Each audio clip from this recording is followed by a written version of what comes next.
En este video vamos a ver los conceptos básicos de muestreo. Vamos a tomar una señal continua XDT y la vamos a poner dentro de un sistema de muestreo para obtener una señal XS muestreada, sampling, cada n ts segundos.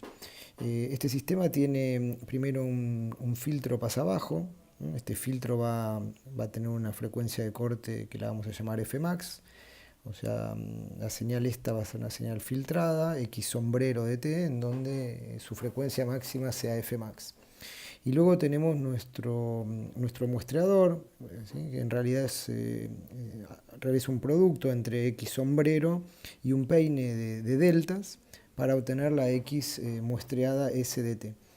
Es básicamente una señal continua que va a pasar a través de un switch que se va a ir cerrando cada ts segundos, y para obtener las muestras cada ts segundos vamos a llamar fs a la frecuencia de muestreo, y se mide esta frecuencia en Hz. Y la pregunta es a qué frecuencia de muestreo hay que muestrear una señal de frecuencia máxima Fmax, ¿no? Eso es lo que vamos a tratar de deducir, teniendo en cuenta que, bueno, si la fs es muy grande, muestreo a una frecuencia muy alta, voy a obtener muchas muestras, que hay veces que no son necesarias, y si la fs es muy baja, voy a submuestrear, voy a tener un fenómeno que se llama de aliasing o de solapamiento, que va a impedir que la señal discreta tenga la información del espectro de la señal continua. Veamos entonces cómo son los gráficos.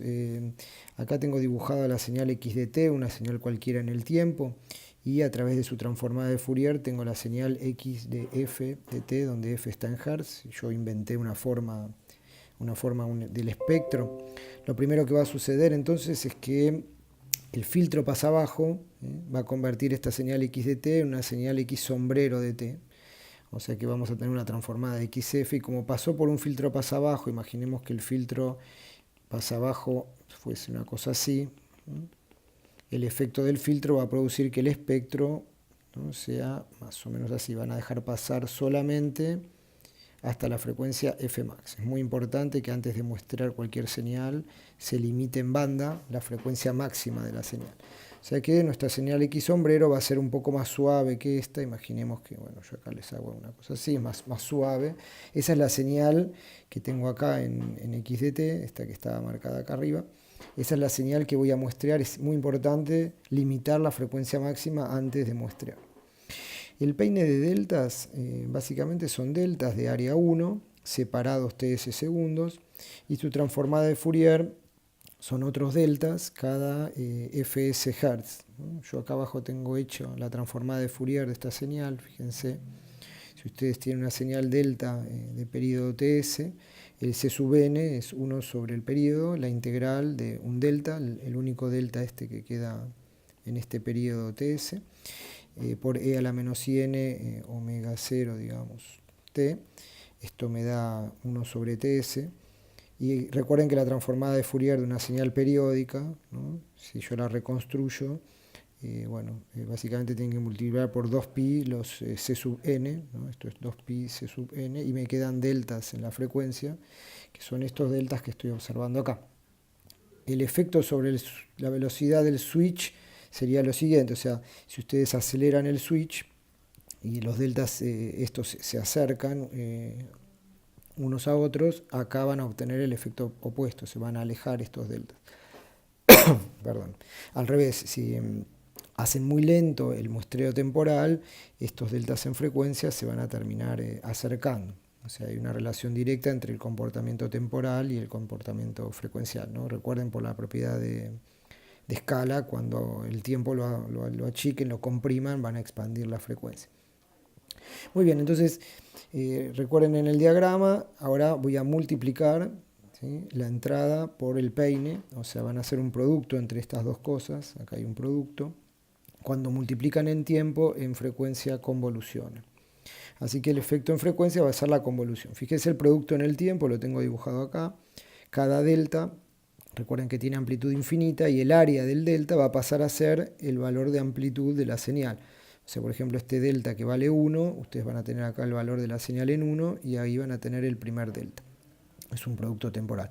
Este vale infinito, siempre la amplitud es infinito, pero el área, ¿no? Sería un delta de área 1 multiplicado por este valor, me va a dar un delta con el área de la función en ese momento.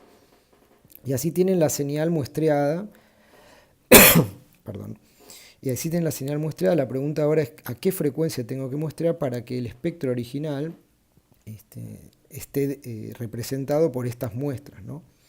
Entonces, fíjense lo que produce el producto temporal, va a producir una convolución en la frecuencia. O sea que cuando convolucione con este delta, voy a tener mi espectro, voy a tratar de dibujarlo más o menos, sería una cosa así.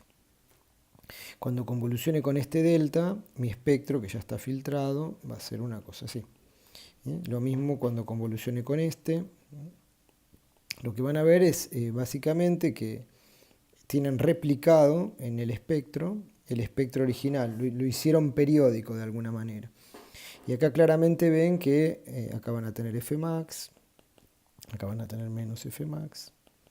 Y el principio de muestreo, o bueno, lo que nosotros denominamos frecuencia de muestreo o frecuencia de Nyquist, establece, como ven acá, que para que no haya un solapamiento, este fenómeno de aliasing que les comentaba antes, la frecuencia de muestreo, vamos a marcarlo en rojo, fíjense que esta es la frecuencia de muestreo, Fs, por lo menos Fs tiene que ser mayor o igual a 2 veces Fmax. Eso quiere decir que tienen que muestrar al doble de la frecuencia máxima de la señal de entrada para que se aseguren que estas dos franjas no se estén tocando, ¿no? Si se produce una frecuencia, si la frecuencia de muestreo es menor que este valor, van a tener un fenómeno de aliasing y las muestras que tienen acá en el tiempo no van a representar más el espectro que tenían originalmente.